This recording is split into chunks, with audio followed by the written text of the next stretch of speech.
Speaker, sir, the DMK gave us big lectures here on secularism. Their leaders speak of eradicating Sanatana Dharma, and we should listen to these speeches of secularism from them. The DMK leaders, the leaders from the DMK, Speaker, sir, are speaking about constitutional morality.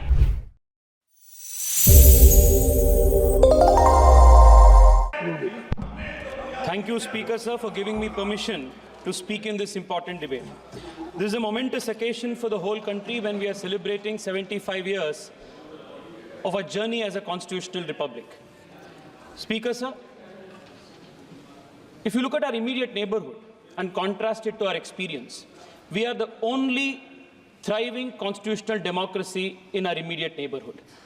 This is the strength of this country and the testament to not only the strength of our constitution, the sublime constitution that our constituent makers gave us, but it is also a testament to the strength of this civilization, this culture that has always placed the values of democracy, the values of freedom of expression, and dharma as the foundation stone of this civilization. Baba Saheb Ambedkar, who played the pivotal role in drafting of this constitution, also acknowledged and appreciated the value of this civilizational culture in democracy and strengthening the democracy in this country.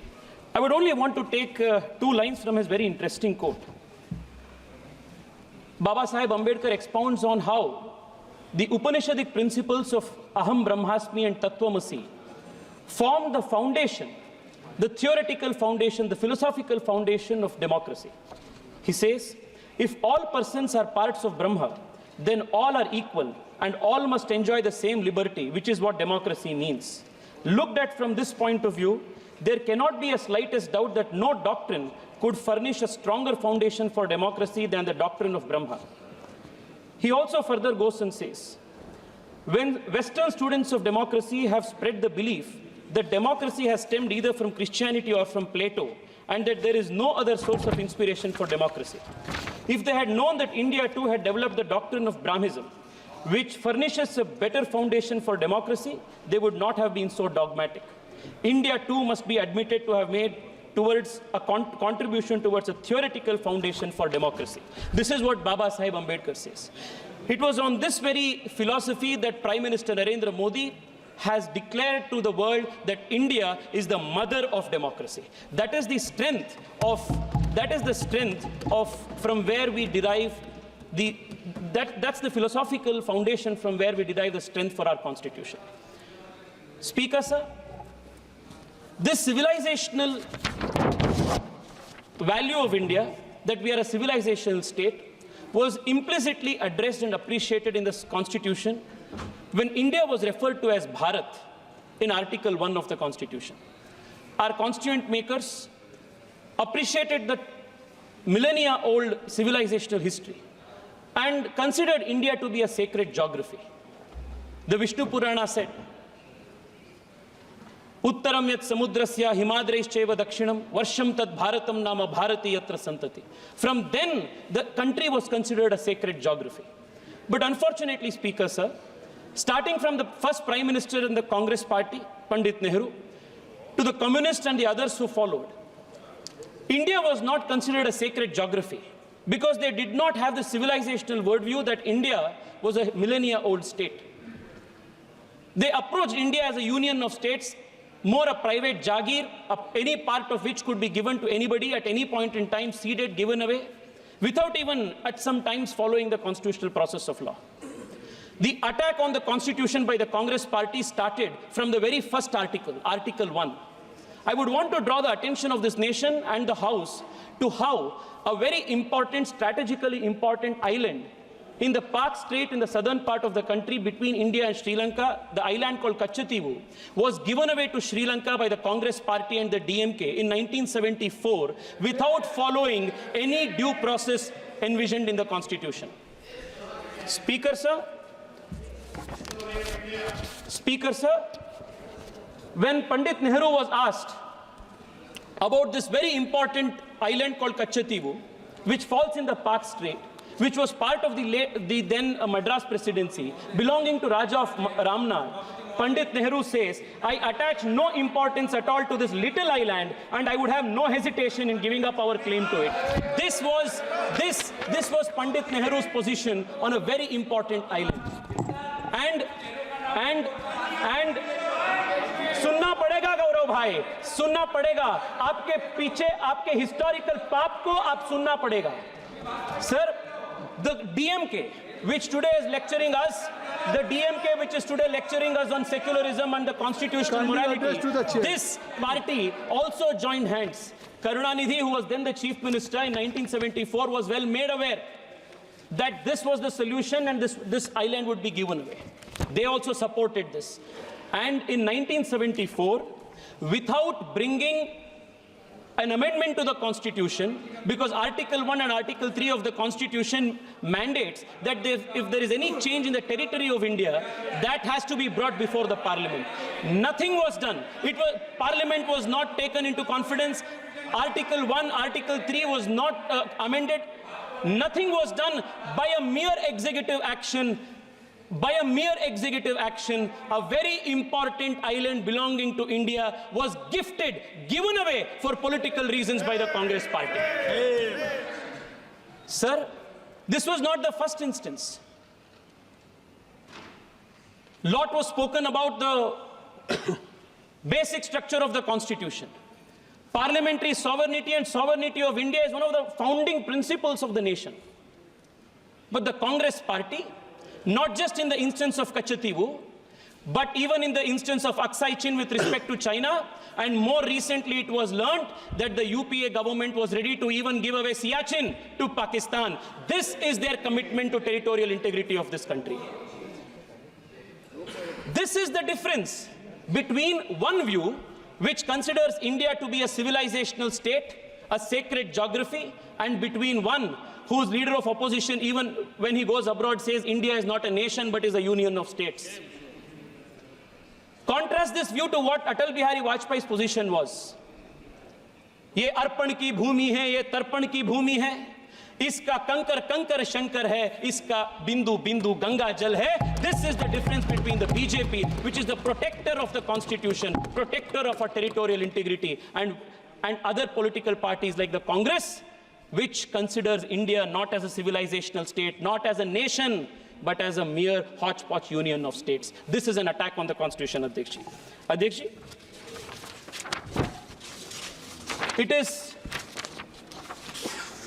it is this difference in the philosophy of approaching the nation and the Constitution that resulted in the Congress party and its successive dynastic prime ministers attacking not just the Constitution but the very soul of this country.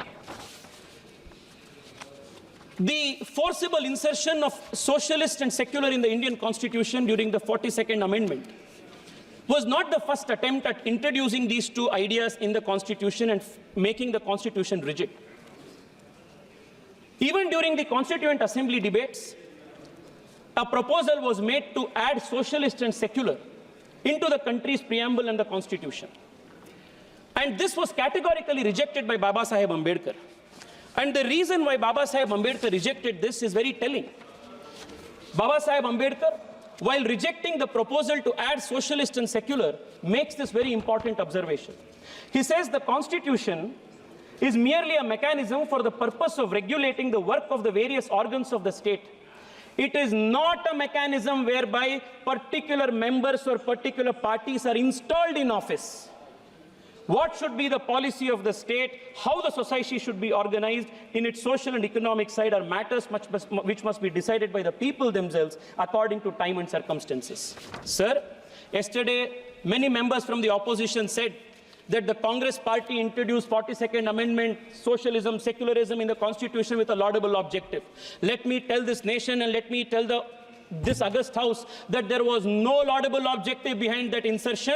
The only objective was to create a monopoly in politics, monopoly for the dynasty in politics, and monopoly in the economy, so that there will be no challenge to the Congress party's first family. This is exactly what Baba Saheb Ambedkar wanted to oppose. The idea was that by bringing socialism, by saying that there is going to be only one type of form of government, only one type of party. All type of competition was killed in the politics. Dynasty rule was perpetuated. And the idea was that politics will be controlled by the dynasty's monopoly, and the economy in turn would be controlled by the state's monopoly. This vicious cycle, Speaker Sir, kept the country poor, kept the country hungry, and kept the country backward.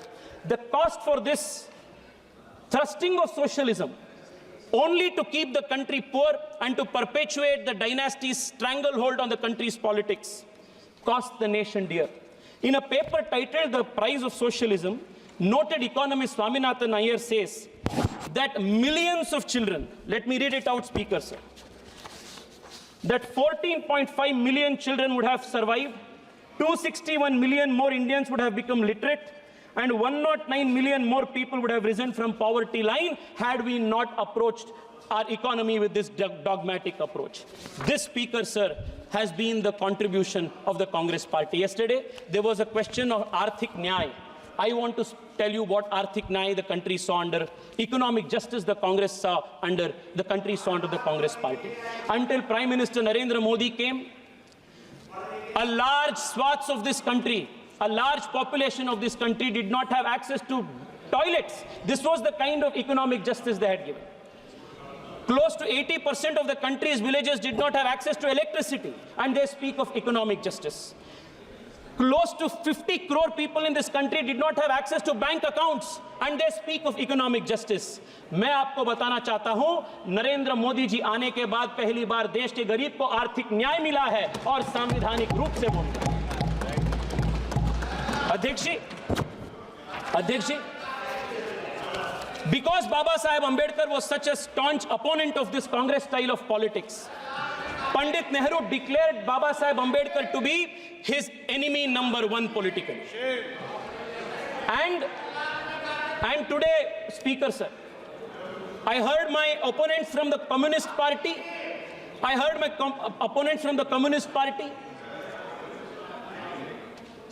state that the RSS was against the Ambedkar and Ambedkar's constitution. There cannot be anything farther from truth than that assertion. Sir, not once but 2 times, Baba Saheb Ambedkar's electoral chances was thwarted by the Congress and the Communists working together. And Savitri Ambedkar, in her book, Reminiscences of My Life with Ambedkar, notes that S.A. Dange, upon the instructions of Pandit Nehru, worked overtime to defeat Ambedkar in both the by-elections. Make it brief. Speaker Sir, I want to remind the nation that when Congress and the Communists were trying to defeat Ambedkar, when the Communist leader S.A. Dange gave the slogan, "Let your vote go waste, but do not make Ambedkar win," it was an RSS Pracharak Dattopant Thengdi who was working to make Ambedkar win in the election as his election agent. These historical truths have to be brought in. Speaker Sir, for a very long time, a big hypocritical drama has been conducted in this country where those who are the attackers of the Constitution have posed themselves as the champion of the Constitution. And this hypocrisy must be exposed, Speaker Sir. For a very long time, this hypocrisy has continued. But those who have perpetrated innumerous attacks on the Constitution, destroy the very soul of the Constitution, these people today are posing as the champions, as the protectors of the Constitution. Speaker Sir, the very first attack. Speaker Sir, in a few minutes I will conclude, but this hypocrisy must be exposed. Speaker Sir, the DMK gave us big lectures here on secularism. Their leaders speak of eradicating Sanatana Dharma, and we should listen to these speeches of secularism from them. The DMK leaders, the leaders from the DMK, Speaker Sir, are speaking about constitutional morality. On 26 November 1957, their fountainhead of inspiration, Periyar, burnt the Constitution, and 200 of those followers were arrested. And from these people, we have to learn lessons of constitutional history and morality. Speaker Sir, the very first attack The very first attack on the constitution was made by Pandit Nehru when he curtailed the freedom of expression of people.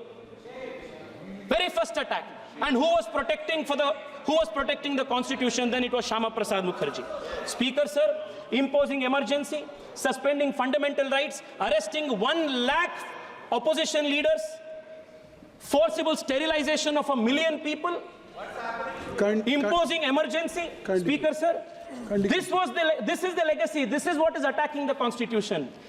Despite being banned, the RSS and the Jan Sangh fought to restore democracy in this country. This is protecting the constitution. Speaker, sir, Article 356 is misused more than 90 times. Democratically elected governments were removed at the whim of the leaders. This is attacking the constitution. Sabka Saath Sabka Vikas, ek Team India approach, GST Council. This is Narendra Modi's style of protecting the constitution. Speaker, sir, rejecting the Speaker, sir, just 3 minutes, Speaker, sir. I'm concluding in 3 minutes. Rejecting the Kaka Kadelkar committee report with Nehru himself opposing reservations of backward classes is attack on the constitution. Granting constitutional status to the National Commission of Backward Classes is protection of the constitution. Opposing Mandal reservation. Well, Rajiv Gandhi made his longest speech. That is attacking the constitution while introducing OBC reservations in NEET exam, Navodaya Vidyalaya, implementing EWS reservation is the protection of the constitution. Speaker sir, 2 minutes, please. Speaker sir, एक तो important विषय, 2 minutes. Speaker sir, perpetuating dynasty politics is an attack on the constitution, while the Prime Minister's vision of bringing 1 lakh new youth into politics is protection of the constitution. Thank you very much. Speaker sir, thank you. The Congress introduced the Waqf Act. You are the Speaker sir, you are the chairman of the Waqf JPC. You must give me a minute on this. Speaker sir, आप JPC के chairman हैं, Speaker sir, lot was spoken about secularism. What was the pervert brand of secularism that the Congress party thrusted on this country? A Muslim could be Muslim, a Christian could be Christian, but a Hindu had to be secular. Yes. This was the kind of one-way secularism that the Congress party introduced. Speaker sir, in Karnataka, the place called Anubhava Mantapa, which is Speaker sir, Anubhava Mantapa, the place of Basavanna, where Basavanna sold the principles of democracy, the philosophy of democracy, that is under Waqf occupation today because of the Congress party enabling legislation. Speaker sir, I only want to conclude by saying this. Speaker, Take it.